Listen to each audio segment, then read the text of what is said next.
West Palm Beach police are still looking for the person who shot an innocent 15-year-old girl on the 4th of July. Fortunately, that victim is expected to survive, but police admit they're struggling to find witnesses willing to talk about what they saw. Tonight, we hear from somebody who says he's not surprised, blaming fear and a lack of trust. Ari Height reports from the West Palm Beach Police Department. West Palm Beach Police Chief Frank Adderley stood right here on Wednesday and made a plea to the community to help them with their shooting investigations.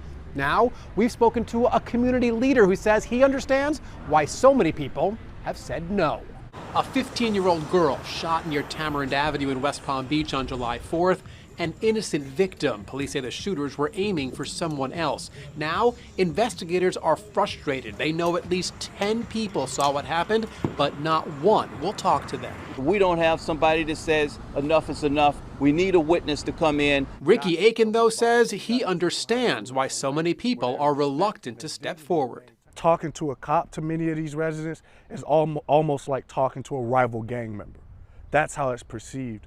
Aiken runs an organization called Inner City Innovators in West Palm Beach. Inner City Innovators is a youth delinquency and gun violence prevention program focused on the young men most likely to perpetrate or be victimized by gun violence. Inner City Innovators mentors those young men using volunteers who once were those young men, some who have spent decades in prison. Hearing a guy like that, it's like coming back from the dead and saying, these are some of the decisions I made that got me in that circumstance. Our kids listen to that. But what a lot of those kids don't listen to? Police officers. So many of our kids are products of bad experiences with law enforcement, and that won't go away overnight. That's why Aiken says the only way to get the community to talk to investigators about shootings is for police to be in the community. He says he knows police are doing that.